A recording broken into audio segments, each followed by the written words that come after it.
Are you sitting with thousands of hours of B-roll content and telling yourself, I'll start posting tomorrow? Are you in your head worried about your friends and family, thinking you're cringe for choosing to be visible? Are you chasing trends instead of building influence? Welcome to the Visibility Standard, where the visionaries of today are changing the rules of their industries and letting their voice be heard. I'm your host, Jasmine, and we are setting the standard.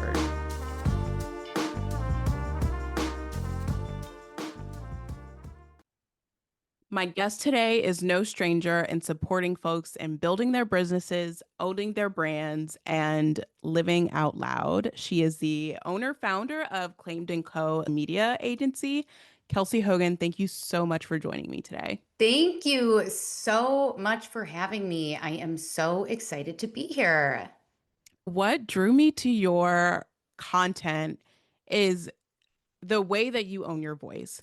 And so often, I feel like in social media spaces and anywhere, we coddle our audiences. It's a phrase that I heard recently that I'm toying with, but we coddle our audiences. We choose to have a softer landing, but you are direct. I mean, you are gracious in the way that you communicate as well, but you are really about supporting people and getting to the next level. Absolutely. And I appreciate you saying that. My voice, my particular brand voice, my personal brand is bold and it can be to the point and in your face sometimes feeling. And that is truly my personality. So I like to tell people that doesn't have to be you. You can get your message through being more subtle, more conservative, louder, more colorful. It really Mhm. is honing your own personal brand. That is what we are working on. And your voice is unique from any other person. And so when you can create that unique category of one type presence, that is when you start connecting with the community of people that are Mhm. going to see value in what you do and purchase your product or service or whatever it is that you offer. So that's really how you grow that community, is that authenticity. Yes. And just to give folks a little bit of background and lay the land for people to learn more about you, you are no stranger to social media marketing. You have been in the game for 10 plus years. Am I right? Yeah, it's actually almost 20 years and I started in public relations. So my whole thing is I used to pitch stories and put spins on things happening with restaurants and hotels in order for the media to be interested and want to pick it up. And now I'm putting spins on what people are doing in their businesses in order for the community, the audience, and followers to resonate. So it is that storytelling element. So, yep, it was public relations before Instagram existed. I will say Facebook was around. It was sketchy at best, but it was around. And we were not using it for business back then, by the way. We were just using it to connect and make Mhm. personal relationships and communicate. And really, I think today social media is so much getting back to that, because when you look at Gen Z, everything they do is online, social, community, news, Mhm. shopping, obviously. So we are back to that place where it's all in one. And that's really that community element where you're not just trying to grow a following, you need to be growing a community, because these are the people that demand authenticity from a Mhm. brand. And in order to be authentic, you can't just be thinking about dollar signs and sales. You really have to value the people that are part of your following. Yeah, there's more discernment in where the dollar goes. And so if Absolutely. I am investing in this brand and this product, don't bullshit me. Like, as someone who is, I call myself like the leader of Gen Z because I am technically the oldest of Gen Z. And so, Okay. Love it. yes, I look at a product, I look at a brand, and I'm like, okay, but what are you like? Who are you about? And I feel like that is the direction that marketing is going. The storytelling aspect, the less about what the outcome is and more so like what are you about? And how can I be a part of it, right? They, the consumers today, Gen Z, want to be a part of what you are creating. They don't want to be on an island as the buyer and you are the marketer or the brand or the big business. They want to feel that. And absolutely, some incredible, very large brands have done that for people. So it really is creating that sort of community. And it's that cult like brand where everyone wants to feel it and be a part of it. And they feel like they have a piece of the pie, so to speak. Mhm. So you started off in PR. What drove you to start Claimed and Co? So actually, I'm a millennial. I'm actually an elder millennial. So I like to hold that title. I'm very proud of my elder millennialism. And I was working in PR for about a decade in Chicago, and I took a few years off when I started having kids. I have two kids now. They're in elementary school, so they're 9 and 6. And I was going through a time in my life where I was trying to get pregnant again and I was struggling with fertility. So I started really sharing my story about my fertility struggles, secondary infertility, and these feelings that I was going through, the processes, the procedures, all of that. And I really started building this personal brand before I even knew what that was around this sort of infertility influencer, I like to call it now. And from there, people really started kind of connecting to my social media, my Instagram. I was also blogging at the time as well.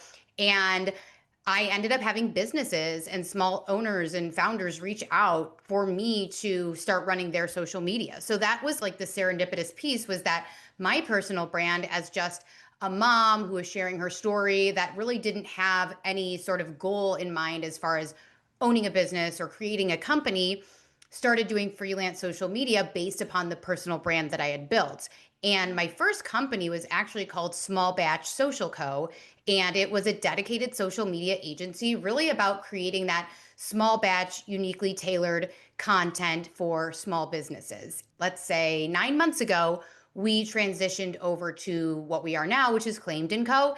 And it is an expansion. We still have the agency. We are still doing social media management and content shoots and email marketing, but we are doing so much more. My goal is more of all of the things for more women, no matter what you are looking to do, whether you have a dream, have a business now, maybe want one day. I want you to join into this community. We have coaching, we have programming, we have free, valuable information on Mhm. Instagram and in my broadcast channel every single day. So I wanted to expand and really bring more women into the fold. And that's kind of my development as that freelance social media manager to founder and CEO. And that's the journey that I help women take with their businesses as well, which is literally my passion. I love it so much. And I was growing. I wanted to create growth in the business and what I was offering as well. So it's been amazing since the launch of Claimed earlier this year.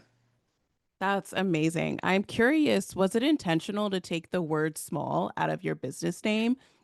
So it was. I do feel like, in a way, the word small, whether it was conscious or subconscious, it did feel like it was holding me back. And Mhm. when I started the agency, this idea of the small and the very kind of small batch, that handmade, curated vibe was what I was going for. But fast forward 5 years, that was not what I was going for. I was going for bigger, more community and a hub for women, and small felt small. And it also said social co, which was really boxing us into that social media management square that I was looking to breach out of. So it was definitely intentional. And I think it served such an amazing purpose for so many years. And it was a pivot and an elevation. And if we're not growing and if we're not expanding, what are we doing? So I mean, that's again, this is what I help women with all the time is seeing themselves as that CEO in 10 years and moving like you are her today. Mhm. Embodying that future version and right now and making those steps to be her. One of the things that I love that you emphasize on your pages and your content is the language around business ownership in the sense that how you describe your business, how you own your business really like impacts the perception of it. One of those being when we call our business models like the messy middle, our building while messy. That is one that I know that you are really much against. Yes. And I talk to people about this. We like to create these authority building topics that we can kind of stand on our soapbox about and say, other people in my industry are glamorizing this, but I'm going to tell you why it's not a good idea. And my thing is, yes, I want you to start. I will say just show up, but show up with strategy, show up with Mm, intention. Because when I think messy action is glamorized, I think it's this idea that throw anything online and you're going to start making money and it's going to be great. Any mom, any woman out there can just start putting stuff up, making it in Canva, not developing a business plan and seeing massive success. And that just isn't true. So for me, mhm, messy action feels like a scam because it's this idea that anyone can do it. Just show up where you are, show up looking like a hot mess every day, and you're going to make tons of money off a digital product. It's not the way it works. I want people to show up, but I want them to have a plan in place. I want them to be strategic about how we show up. So it's aligned action over messy action.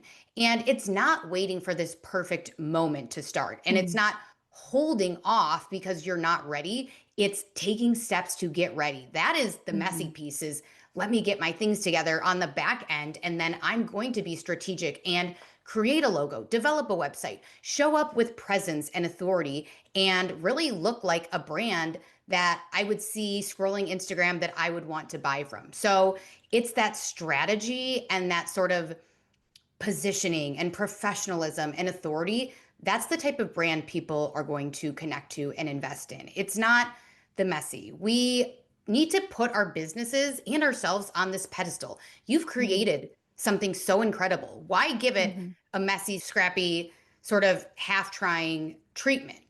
And then you're mhm, just spinning your wheels on the content hamster with nothing really in place with the foundation. So it's like a house without foundations, it's going to fall right through to the basement. Maybe not today, but mm, it will.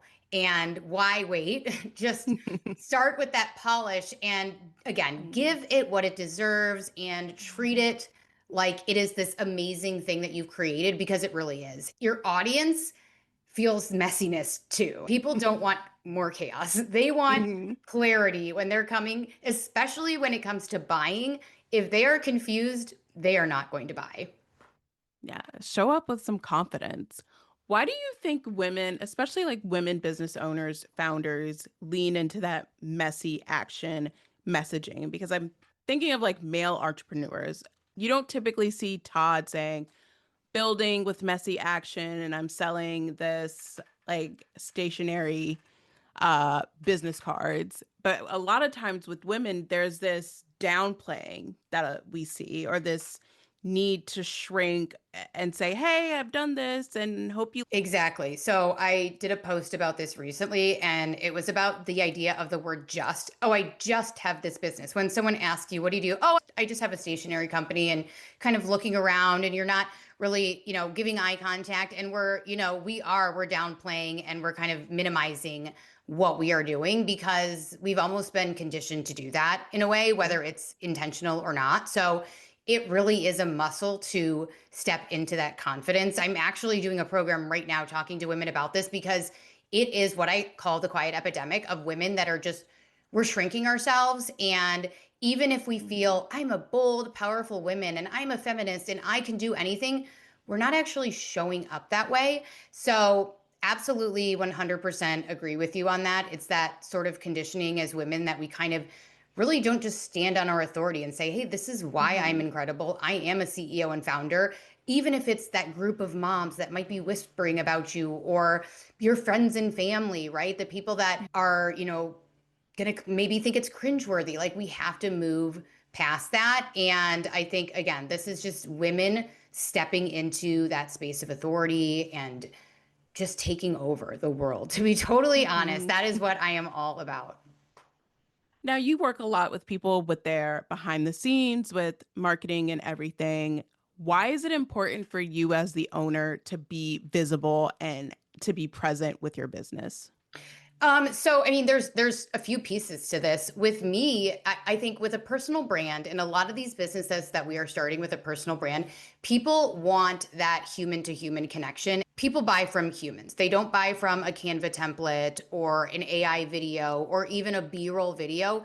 They buy from the person that is speaking it and that is really true and passionate about what you're selling, what you're offering. So for me, showing up is a non negotiable. And I tell this to anyone with a personal brand, showing up literally every day is a non negotiable. That consistency is so important. And then there's that other piece of the behind the scenes and really that like employee driven content that the communities are really loving a lot lately too. And it's giving people just kind of that like, it's like breaking down the fourth wall, right? It's showing them like what happens behind the scenes. What is our team doing? And people really just want to be involved. They want to be Mhm. invested and they want to feel a part of it. So when you kind of break that fourth wall and you welcome them into your office space, and even if it's doing a funny skit or sharing a carousel, they're like, okay, this is real. These people feel genuine, and that builds that connection Mhm. to the business.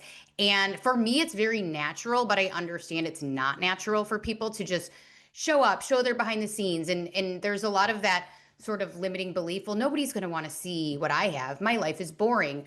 No one, it's not boring. It's boring to you is exciting to your audience, right? Everything that Mhm. you're doing on the day to day, those are those little tidbits that people want and actually find quite fascinating. But to you, it feels mundane because it's just part of your daily life. But when you're showing what's happening outside of just Instagram graphics, people become more invested and they're like craving more from you. Yeah, it's when influencers document their day to day. It's like, well, no one really cares what I'm doing, but it's like, no, show us what you're buying at the grocery store, show us what you're cooking, show us where you're hanging out, what social scenes are you a part of? Because not only are you aligning yourself with that business that you are supporting, but you're also giving an insight to how your audience may spend their time and they will be interested and want to learn more about you. Absolutely. It's creating those connections, those little mini micro connections that you can create with your audience. And like you said, you're going places and then you're creating collaboration because you're tagging the Mhm. coffee shop, you're tagging the people that work on your team, you're tagging someone that you're doing an event with. And that's sort of that community action happening on social media and it spills into the real world. And it really does matter. The inside the computer, outside of the computer, connecting it all and really making those little moments for people to sort of tap into and be a part of as well, right? Like you could do a TikTok live and have someone pop on. You could be doing a broadcast channel on Instagram where people can comment and respond back and just really feel again like they have a stake in something and that their voice is being heard and they feel seen and they feel connected. They feel like recognized and they feel very comfortable. And this is people make friends online, right? This is part of their social community could potentially be your brand. So you're really opening yourself up to that vulnerability as a business owner, but that is what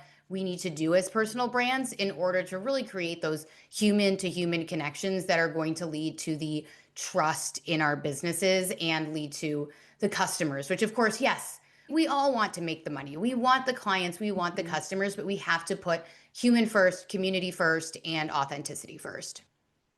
Do you believe every founder could benefit from having a personal brand? I absolutely do, to be totally honest with you. I mean, I can't think of a space where it wouldn't be beneficial. Now, sometimes if you have a brand, it would make sense for you to start a separate page, and that would be sort of your founder story page if you have like a very strong product based business, for example. However, I also see product businesses where the founder is still coming on and sharing that story, or whether it's email marketing, note from the founder, really being creative Mhm. about it and touching your people in different ways so that they feel that the person at the top, whether you're a small business or a multi-million billion dollar brand, sees you, right? We see this with Delta Airlines. You get on the plane and there's always that CEO, the owner of Delta, comes talking first and foremost about the safety tips that they've implemented this year. So Mhm. there's that visual, right? And of course they're not answering DMs on Instagram, but hey, they probably have done some sort of marketing moment like that because people do really want to feel like the higher ups, even if you're a solopreneur, are listening. So I absolutely think it can only benefit your business. It's not Mhm. going to hurt your business. And when we're talking about small solopreneurs or small businesses, small women run businesses, absolutely the personal brand element is just going to create those connections so much faster. What do you think is a misconception about having a personal brand?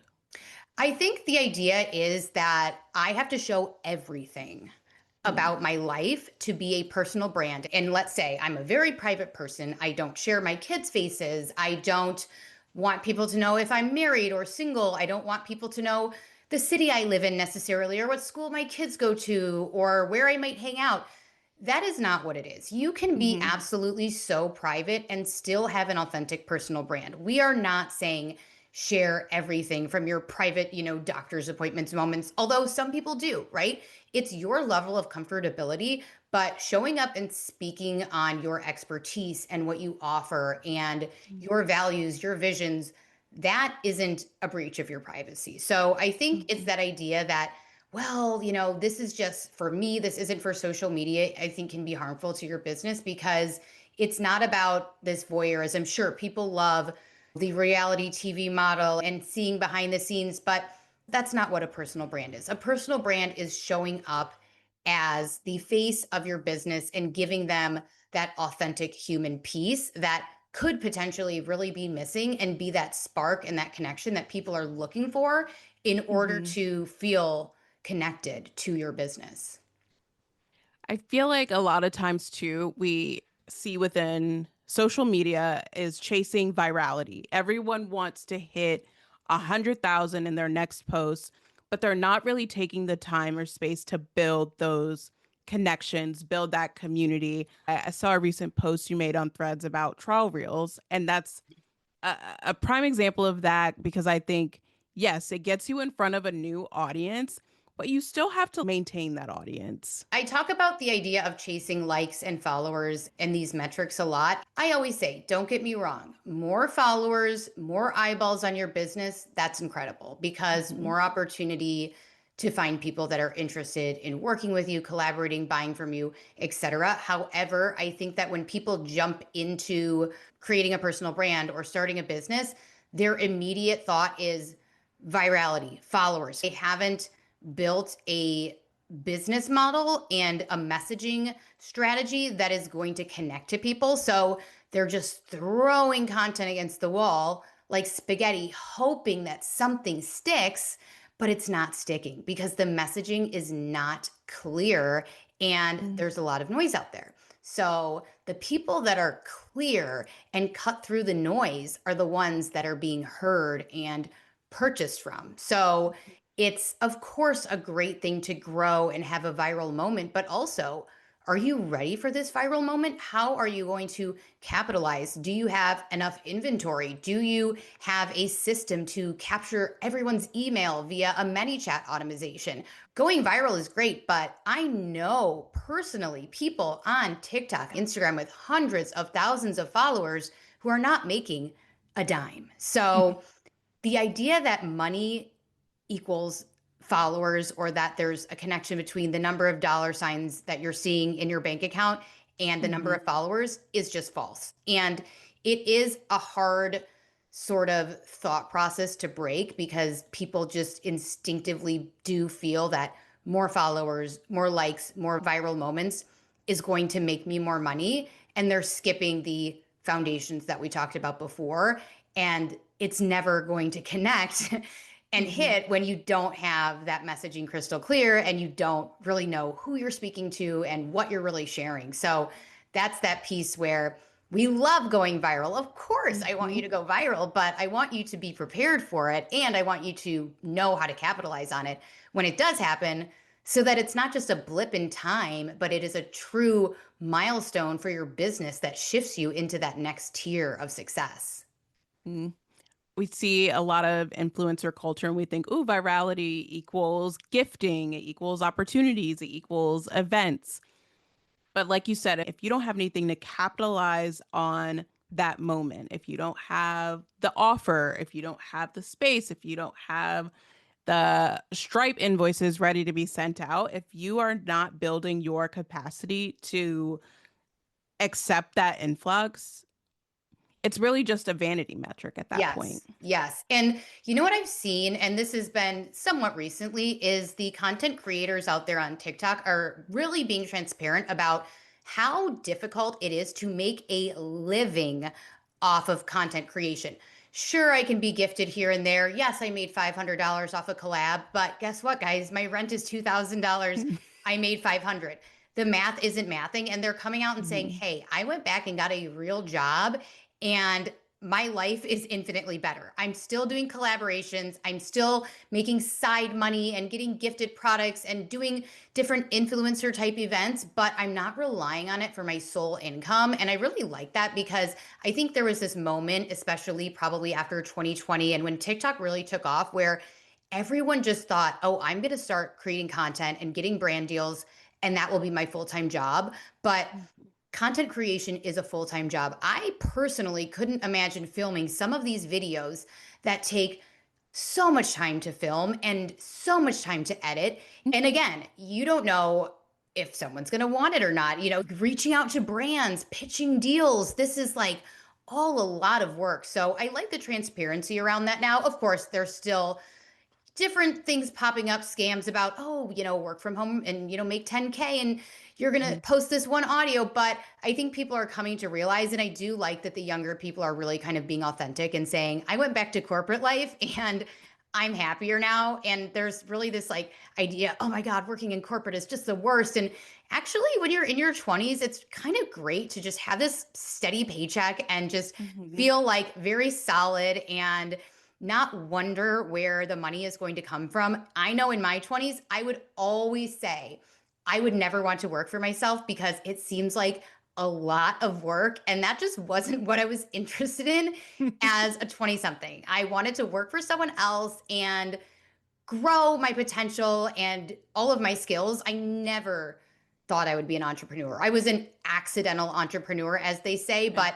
of course, there's people in their 20s that have that drive and that want that now. And I love that. But there's nothing wrong with working a quote unquote regular job. They can actually be really cool. And it's kind of cool to just leave work and go to yoga and go grocery shopping and not be on Mhm. your computer and having clients yelling at you, and maybe your boss is yelling at you, which is another story. But I mean, there's really are some benefits to just being a regular person, or that idea that I started a business, so I have to quit my job today. I mean, Mhm. listen, in your 20s, I had so much time and energy. I feel like I could have been running a business over here and working. I mean, these girls, they're fitness instructors and they have side hustles and they Mhm. are full-time, attorneys or consultants. And it's like you have all this energy, ladies.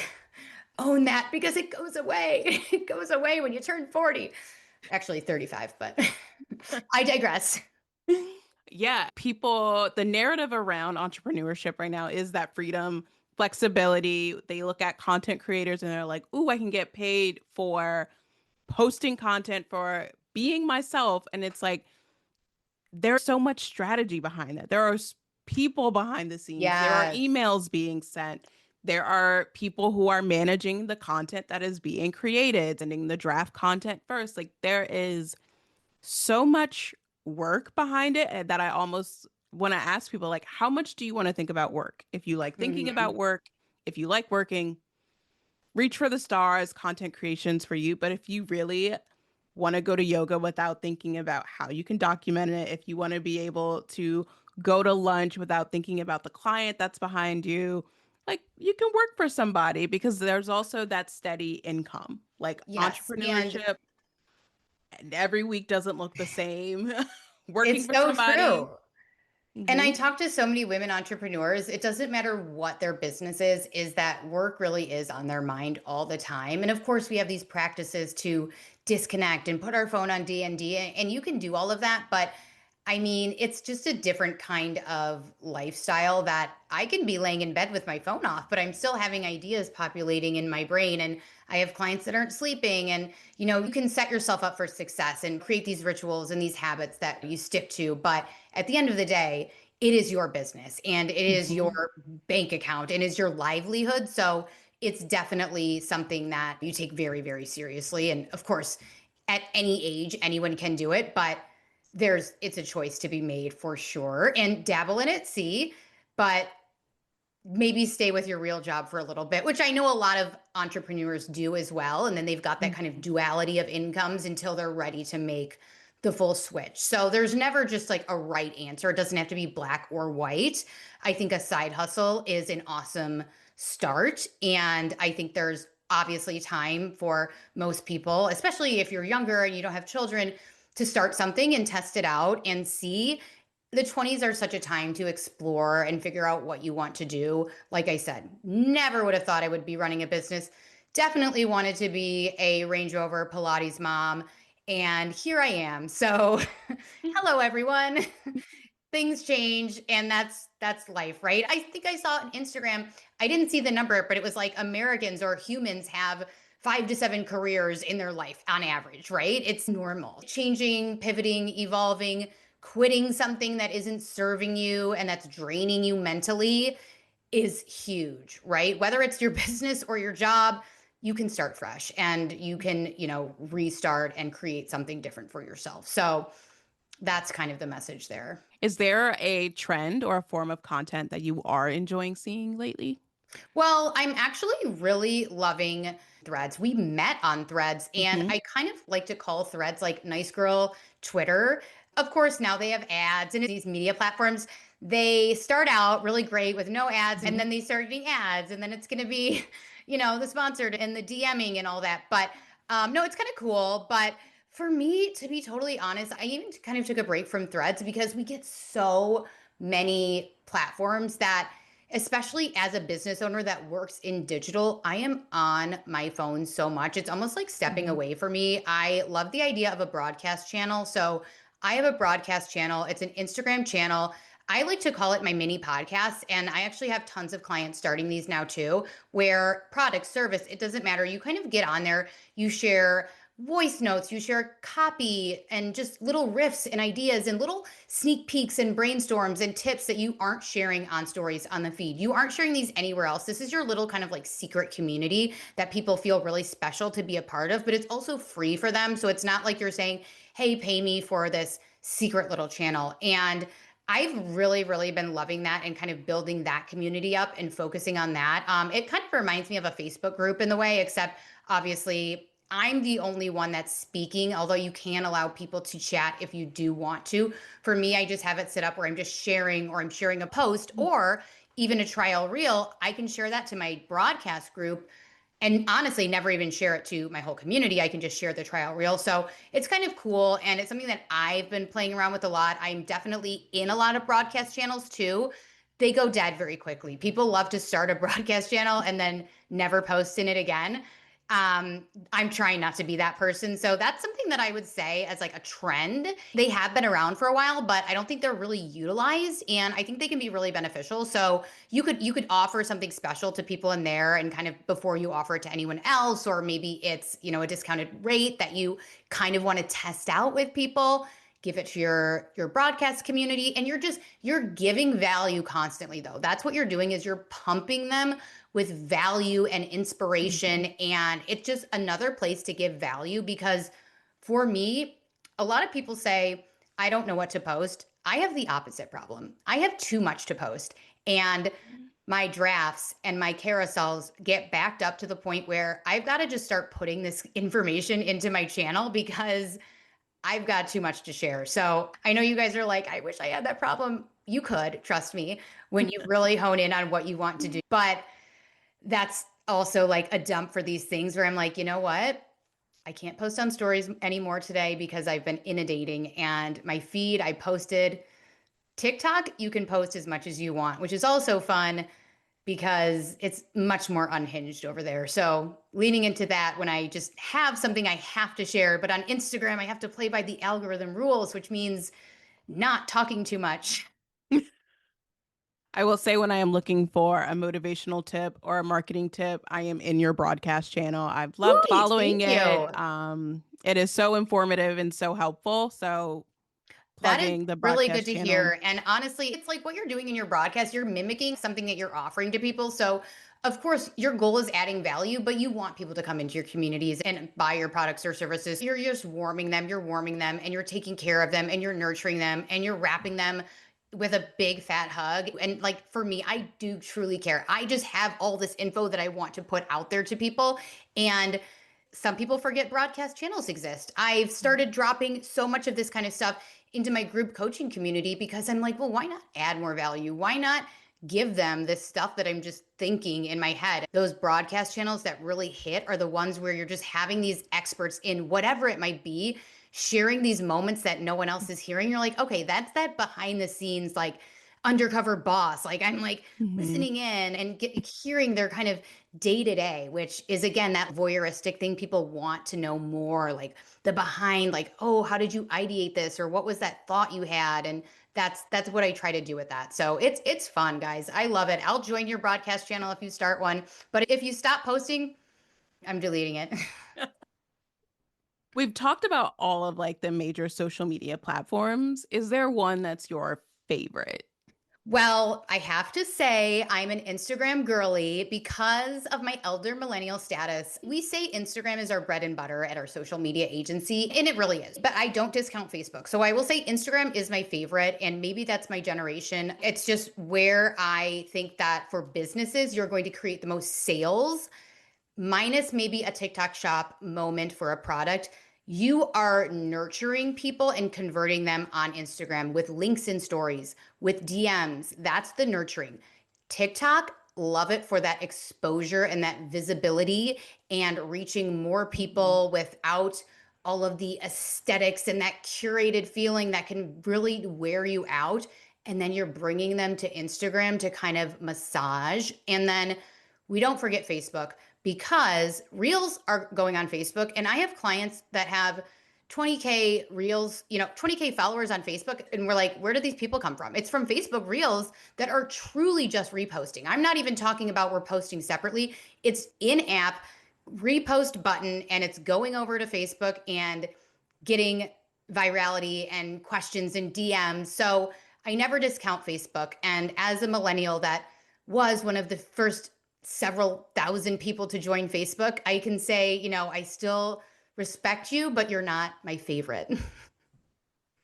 That just inspired me to activate my Facebook a little bit more. I mean, at least, at the very least, putting the content out from Instagram to Facebook. I do it to LinkedIn, I do it to Pinterest. And guys, there's so many channels. You don't have to be everywhere, but you do have to be in certain places. And I will mention that email marketing isn't a platform per se. However, it is the number one place that you probably are not, that you need to be as a business owner. Because with email, you're taking people off of another network and you're bringing them to your own list that is literally downloaded into an Excel sheet, and you have all of their information where you can reach them right in their inbox. Whereas they have to come to you on social media, they have to come to your TikTok, scroll upon your Instagram reel. So email is really, really key, and it's different, right? We're not talking about creating a reel. We're talking about creating, sales emails. Or what I like to do personally, I recommend is starting like a weekly series and sending it on a Saturday or a Sunday, because people are kind of more relaxed and it's like, hey, grab your coffee and pull up a seat. We're talking today about blank. It feels less forced and pressure, especially if you haven't done email yet, but especially for product-based businesses, like those emails and those funnels, they have got to be locked in. Empty cart and someone saw the checkout but didn't come. That's how you generate that revenue and really get it rolling. So I know I named every platform, but I'm a digital marketing person. Can you blame me for giving everyone a little credit? Well, the insights that you just offered for each one, I imagine is going to be so helpful to listeners.